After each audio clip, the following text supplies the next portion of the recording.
Hey Dog Pros, Josh from DigiWolf here, and welcome back. In this lesson, we're going to be creating branded domains for your invoices, your calendars, your forms, as well as for sending emails too. So I'm going to jump into my Clicks account here, where I'm going to go into settings in the lower left-hand corner. We're then going to find business profile, and then inside of business profile, we're going to find branded domain here. And so this is the domain we're going to be using for our calendars, our forms, our invoice links, our payment links, etc. And typically what we're going to be doing is creating a subdomain of your business website. So for example, a subdomain is just going to be something other than www. So I'm going to do links dot here. So our test website is pacificnorth.com. And then I'm going to go ahead and add domain. And then we are going to see that we're going to continue. It's going to set it up. And then it's telling us we need to create a CNAME record in our DNS settings of our domain. And if those couple of words were completely gibberish, don't worry at all. I am going to be explaining what we're going to be doing here. So really all we're going to be doing is copying and pasting a few things within our domain settings. So this is going to look slightly different for every domain registrar. So if you have GoDaddy or someone else, this may look slightly different for you. And so for our domain here,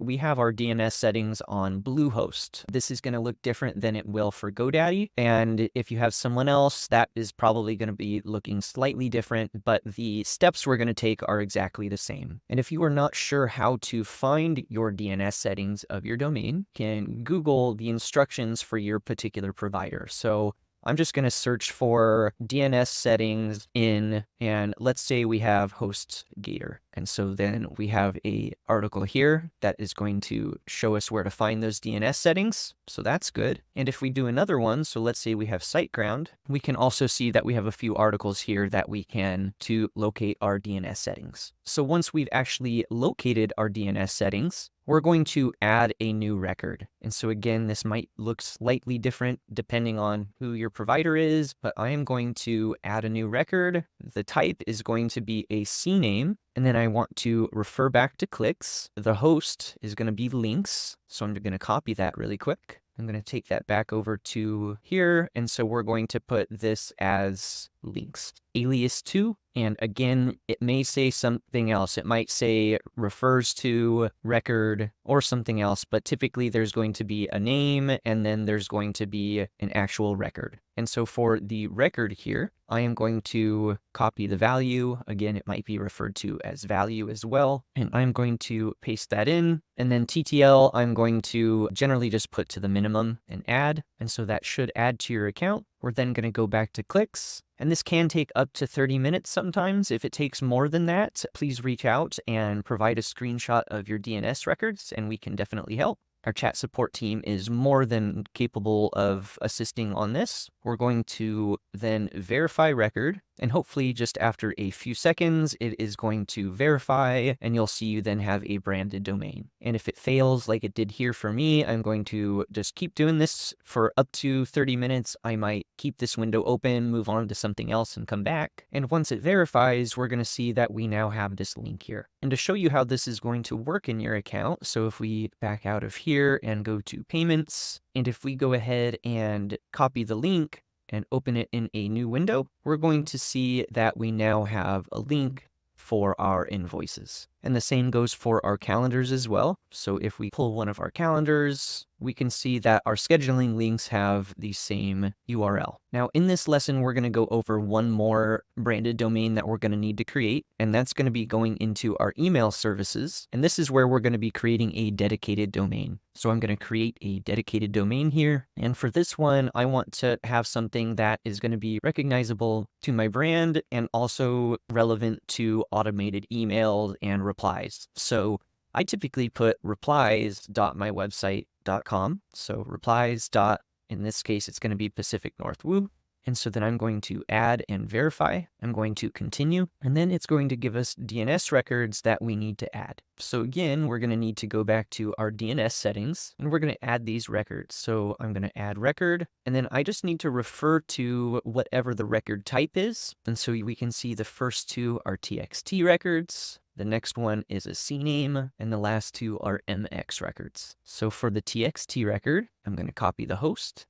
I'm going to go back here. I'm going to find TXT record. I'm going to have it refer to other host. We're going to paste this in and make sure there are not any extra spaces here. So that will be important. We then need to add the value. So we're going to refer back to the required value. We're going to paste that into the value, and we're going to leave the TTL at a minimum, and we're going to add. And we're going to keep doing this for the rest of these. The next one is going to be a TXT record, replies, value. And so please feel free to pause this video and add the rest of these. I will note for the MX records that it is going to ask you for the priority, which you're going to put as 10. So I'm going to go ahead and just continue adding these really quick. The next one being a CNAME record, refers to, and then our MX records. So there will be MXA and MXB, both for replies.